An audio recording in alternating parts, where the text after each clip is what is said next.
تماشا گھر، اقبال مجید۔ جو کچھ ہوا وہ آخر ہوا کیسے؟ میں اپنے باہری کمرے کے دروازے پر کرسی ڈالے بیٹھا تھا۔ سامنے کھلا میدان تھا۔ وہ مشرق کی طرف سے آئی تھی، بس ایک پرچھائی سی۔ کوئی چیز کب کیسی نظر آتی ہے، یہ بات کیا دیکھنے والے کی خود اپنی حالت پر منحصر نہیں؟ یہ سب تو میں اب بتا سکتا ہوں کہ وہ کوئی 30 برس کے آس پاس کی رہی ہوگی۔ میلے بال، گھیردار گھاگھر، اس میں کچھ پیوند، کچھ نازک سا ناک نقشہ، رنگ سانولا جس کا نمک غالباً سخت کوش زندگی نے اڑا دیا تھا۔ میں اس وقت اپنی زندگی کے ایسے مرحلے میں تھا جب سچ پوچھا جائے تو مجھے کچھ دکھائی ہی نہیں دے رہا تھا، کیونکہ وہی تو وہ منحوس لمحہ تھا جب میں نے اپنی جان دے دینے کا فیصلہ کر لیا تھا۔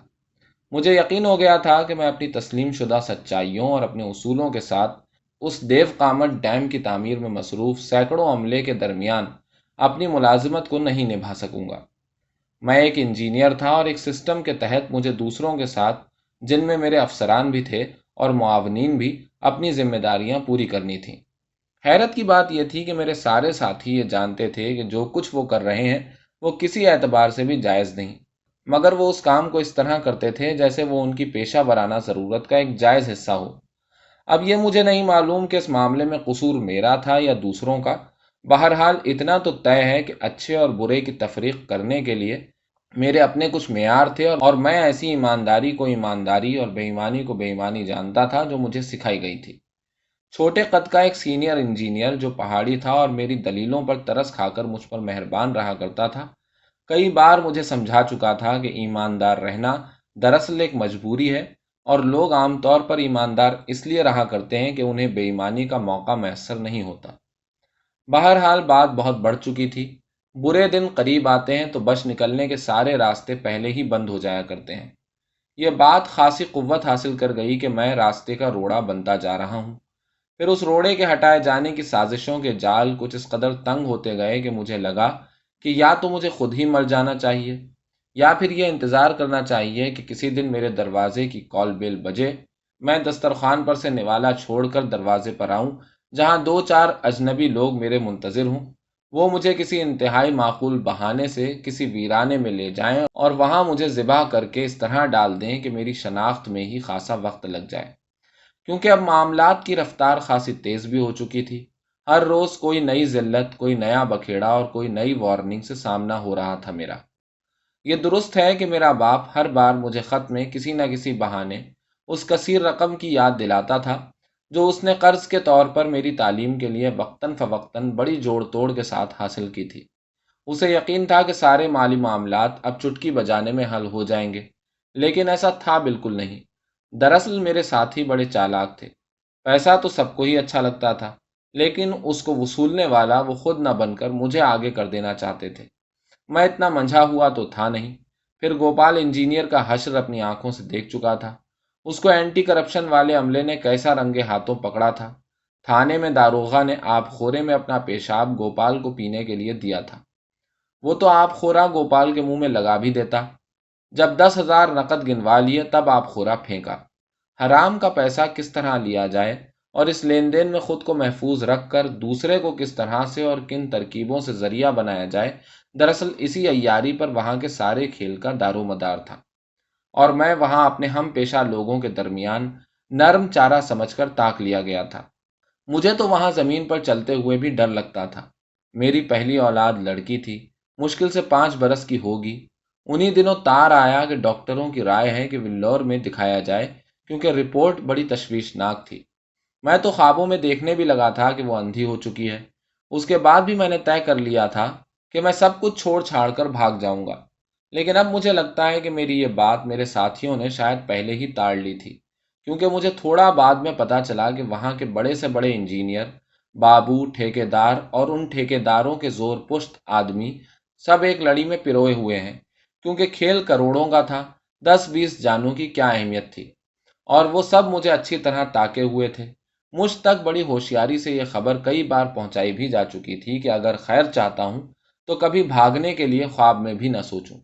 مجھے لگتا تھا کہ اگر پولیس نے زبردستی مجھے اپنے بیت الخلاء کی غلیظ ہانڈی کھلانے کی دھمکی دے کر 10,000 بھی مانگ لیے تو میں کیا کروں گا۔ میں تو خوف کے مارے اپنی تنخواہ کا لفافہ بھی کیشیئر سے لیتے ہوئے ایک بار کانپ جایا کرتا تھا کہ خدا جانے اس میں کیا ہو اور باہر نکلتے ہی مجھ پر کیا گزرے۔ باہری کمرے کے دروازے پر تنے تنہا کرسی ڈالے بیٹھا میں انہی خیالوں میں غرق تھا کہ وہ سامنے آ کر کھڑی ہو گئی، اور پھر جو کچھ گزرا اسے یاد کرتے ہوئے تو میرے رونگٹے کھڑے ہو جاتے ہیں، اور حیرت ہوتی ہے کہ میں کھلی فضا میں سانس کیسے لے رہا ہوں۔ مجھے تو جیل میں ہونا چاہیے تھا۔ کیسی شرمناک صورتحال تھی۔ ایسے پرآشوب دنوں میں، جبکہ میں اپنے ہی ہاتھوں اپنی مرضی سے اپنی جان دینے کے درپے تھا، انہی دنوں مجھے خود کی جان بچانے کے لیے کیسی کیسی جانفشانی کرنا پڑ رہی تھی۔ بظاہر ایک معمولی سا کاغذ جو اس کی گندی سی اوڑھنی کے ایک پلو میں بندھا ہوا تھا، اس کی مدد سے یہ تصدیق تو ہوئی کہ وہ کس علاقے کی ہے اور پہلے کس زمین پر آباد تھی۔ جب ہلچل بڑھی تو ظاہر ہے کہ میڈیا والوں کو سن گن لگ گئی۔ بس انہوں نے دھیرے دھیرے بال کی کھال تک ادھیڑ کر پھینک دی۔ نام رام دئی تھا اور شوہر کا نام منسا رام، یہ تو اس کاغذ سے ہی پتہ لگ چکا تھا۔ کاغذ نے یہ بھی افشا کر دیا تھا کہ زیر تعمیر ڈیم کے سلسلے میں سرکار کی جانب سے خالی کرائے جانے والے علاقے میں سے ایک چھوٹی آبادی والے گاؤں میں اس کی بھی جھونپڑی تھی۔ میڈیا والوں نے سراغ پا کر دیکھتے ہی دیکھتے اس مختصر سے گاؤں کے مکھیا تک کو ڈھونڈ نکالا۔ اخباروں میں سرخیاں چل پڑیں۔ ظاہر ہے کہ مکھیا نے سچ بولنے میں کوئی دریغ نہیں کیا۔ صاف صاف بیان دیا کہ رامدئی کا شوہر جنگل سے لکڑیاں بٹورتا تھا کہ ایک دن کسی آدم خور شیر کا لقمہ بن گیا۔ صرف ایک طرف کا آدھا ہاتھ جس میں 6 انگلیاں تھیں ملا تھا، جس سے گاؤں والوں نے منسا رام کی شناخت کر لی تھی۔ تبھی زور زبردستی گاؤں والوں کی اس علاقے سے بے دخلی کا پرشور کام بھی عمل میں آنا شروع ہو گیا تھا۔ جب اخباروں نے یہ کڑیاں ملائیں تو دوسرے ہی روز بڑے بڑے انگریزی اخباروں میں وہ جماعتیں سرگرم ہو گئیں جن کا خیال تھا کہ اربوں کی لاگت سے بنائے جانے والے ڈیم دراصل غریب دشمن تعمیریں ہیں، اور اس طرح کے ترقیاتی اقدام سے بڑے اور دولت مند کسانوں اور موٹے صنعت کاروں کی بھری ہوئی تھیلیوں کو اور زیادہ بھرنے کے علاوہ سرکار کا دوسرا کوئی منشا نہیں ہے۔ اور دکھ کی بات یہ ہے کہ یہ کام غریبوں اور ناداروں کو بے گھر اور بے سہارا کر کے کیا جا رہا ہے۔ خواتین کے تحفظ اور ان کی فلاح سے متعلق تنظیموں نے تو میرا جینا ہی حرام کر رکھا تھا۔ ظاہر ہے کہ ہر بات کی وضاحت خود پولیس کو بھی مجھ سے ہی درکار تھی، اس لیے میرا ان کی حراست میں پہنچ جانا درست ہی تھا۔ ایسی ہی کسی فعال تنظیم کی 2 خواتین دور دراز سے تکلیف دہ سفر کر کے اس علاقے میں جب مجھ تک ایک روز پہنچ گئیں، انہوں نے مجھے اس طرح دیکھا جیسے کہ میں کٹہرے میں بند کوئی بھیڑیا ہوں، تو اس وقت کی بے بسی یاد آ جانے پر آج بھی میں تل ملا کر رہ جاتا ہوں۔ مجھے اب یہ تو یاد نہیں کہ ان خواتین نے مجھ سے کتنی بار ملاقات کی، لیکن ان کے سوالات مجھے غصے اور شرم سے پسینے پسینے کر دیتے۔ دیکھا جائے تو ان کا یہ عمل زیادہ بیجا بھی نہ تھا، لیکن مجھے حیرت یہ تھی کہ آخر وہ میرے کسی بھی جواب پر یقین کیوں نہیں کر رہی تھی۔ ان میں سے ایک عورت جس کے بال کٹے ہوئے تھے اور جو نیلی جینس پہنے تھی اور غالباً خاصا قیمتی گوگل آنکھوں پر لگائے ہوئے تھی، کچھ زیادہ ہی بے باک تھی۔ پتہ لگا کہ وہ خواتین کی کسی انگریزی میگزین سے تعلق رکھتی تھی۔ اس نے تو کچھ چھوڑا ہی نہیں، میرا نام، میری ذات، میرے باپ کا پیشہ، مکان، جائیداد، سب پوچھ ڈالا۔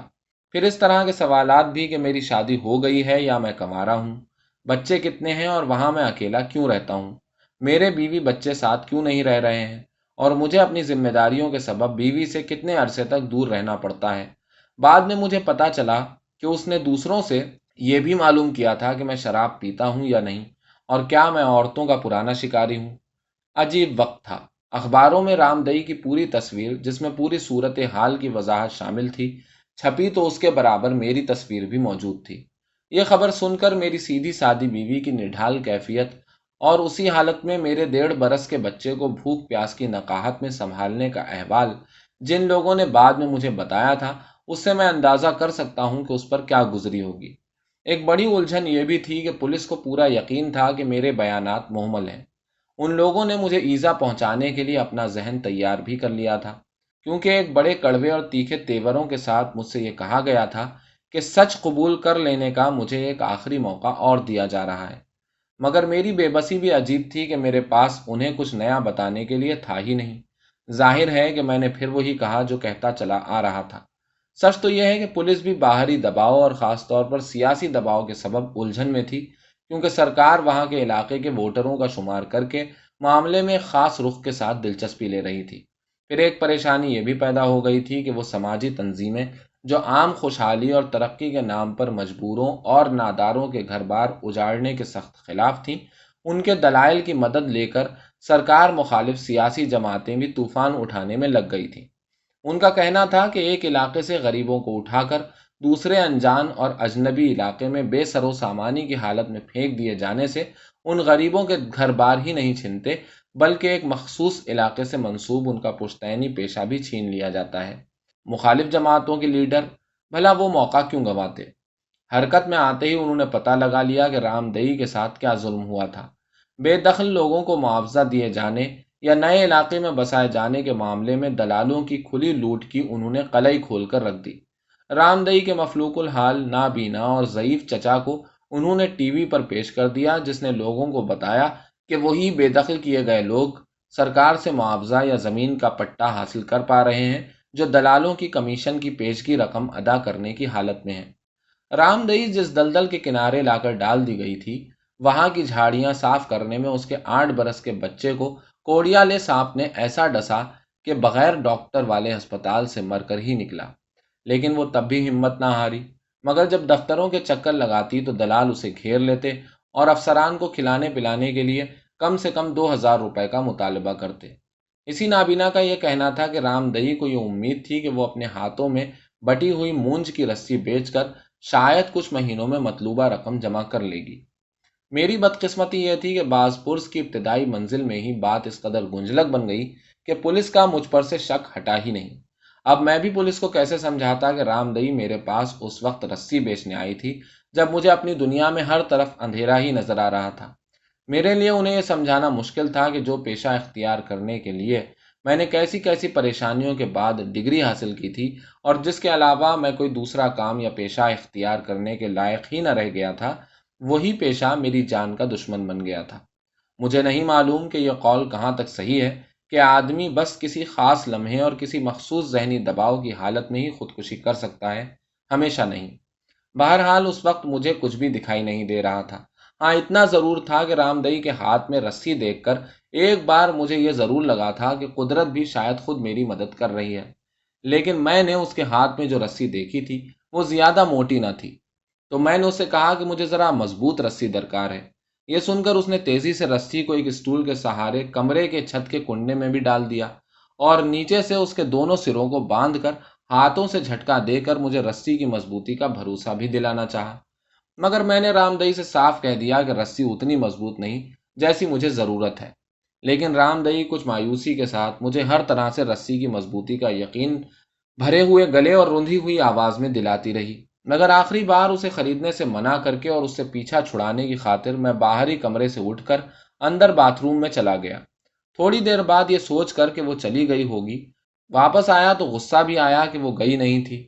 میں یہ سوچ کر بددل بھی ہوا کہ وہ اپنے افلاس اور بے سر و سامانی کا واسطہ دے کر اور بچوں وغیرہ کے فاقوں کی داستان سنا کر مجھے دیر تک پریشان کرتی رہے گی۔ کیسی بے بسی ہے! پتہ نہیں کہ رام دئی کے پاس کون سی ایسی طاقت تھی۔ اب سوچتا ہوں تو شرم آتی ہے کہ غالباً میں کھیل کے میدان کا زیادہ شاطر کھلاڑی تھا، کیونکہ رام دئی تو مجھے بس اتنا بتانے کے لیے اس کمرے میں میرا انتظار کر رہی تھی کہ جس رسی کو میں اپنے لیے کمزور سمجھ رہا تھا وہ اس کے لیے کتنی مضبوط تھی کہ اس کے پورے بدن کو ہوا میں سنبھالے تھی۔